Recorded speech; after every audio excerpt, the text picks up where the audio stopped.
Right, Adam, thanks for your time. Starting off in the second race at Turffontein on Saturday, you've got the two runners. Horse number 2, who's drawn 5, Oasis Queen, and horse number 5, who's drawn 2, Shebang. Hi Andrew, yeah, Shebang, she won impressively on debut. She's a filly that we thought would be looking for further, and she hadn't really been tuned up, and she won with quite a lot of authority.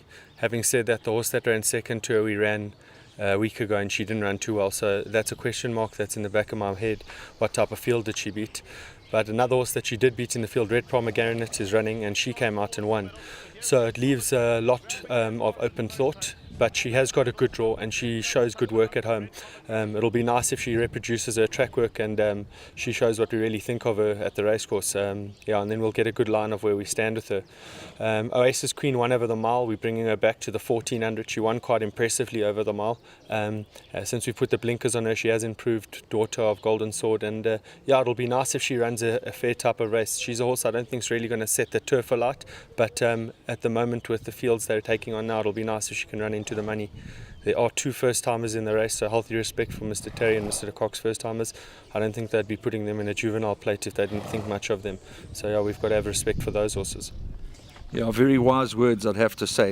2 decent horses. There was a lot to like about the way Red Pomegranate won her last start, and of course Oh My Darling is also in the race. Yes, Red Pomegranate, we were very impressed with her win in her second start.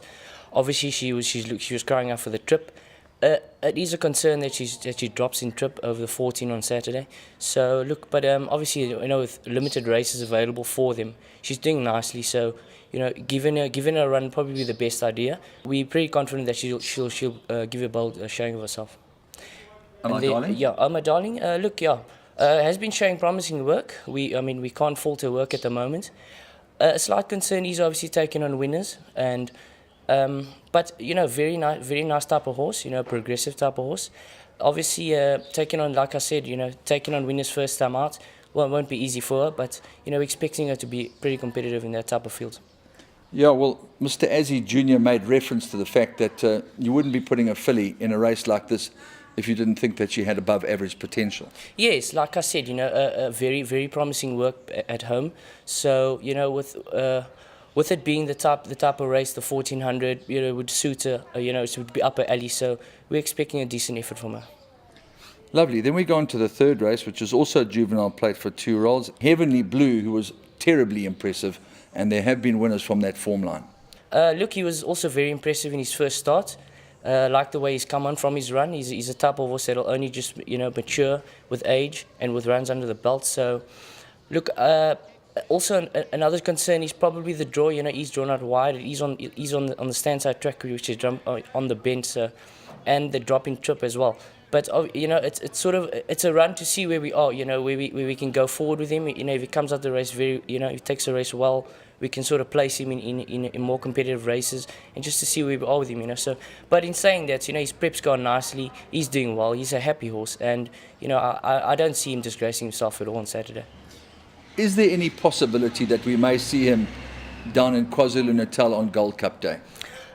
Look, I'm not at liberty to say that because I don't know firsthand, what Mr. de Kock's plans are with him. So, but possibly he's a type of horse that could probably. Has he got that quality? Yes, look, we do like him. He's a horse that has a bit of quality about him. So, if he can, like I said, if he comes out of the race well and he takes it well, so then we can obviously place him, according to where he finishes on Saturday.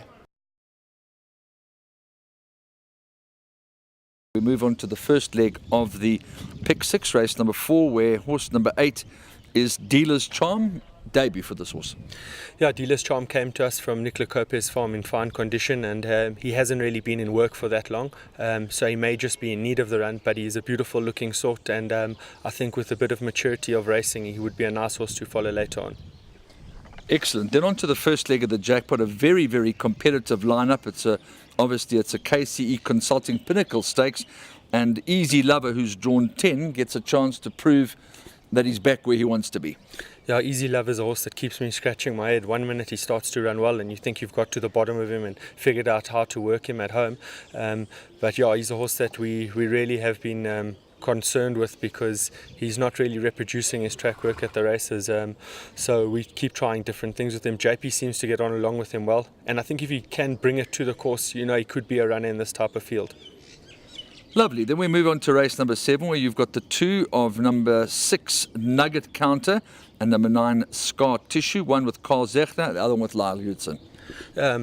Nugget Counter coming off a little bit of a layoff. I think him being sharp and fresh, this might just suit him. And then Scar Tissue coming off a very long layoff. He got set back with a bit of an injury, so he'll definitely be in need of the run. It'll just be nice to see how he's recuperated from that.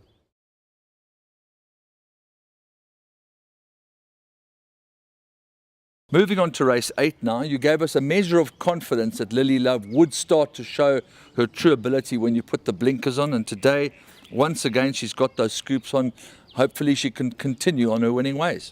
Yes, last time out with the blinkers on, she showed a lot of improvement, probably her best run yet. She got beat by a horse that Mr. Magna thinks quite highly of.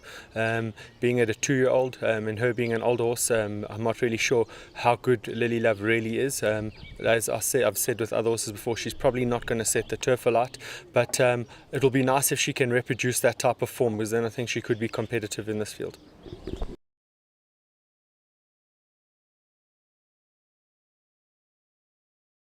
Timo, just the 2 runners on Saturday. Obviously, a high-quality individual in Shadow Ismail, not without his quirks, but his work with Deo Givente was very, very impressive the last time we saw him at Turffontein.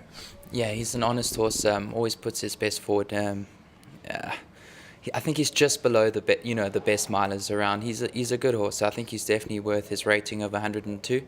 And that being said, he's obviously well in a pinnacle. So he's going well, holding thumbs for a good run. 7 furlongs, 8 furlongs, probably about his best trips. I'd say a mile was his best, but I think you just got to catch him on the right day as well. And then a horse that you've always had a high regard for is Captain of My Heart. He runs over 1160. Yeah, he's very quick, and I think he should be cherry ripe now, 3rd run after a long rest.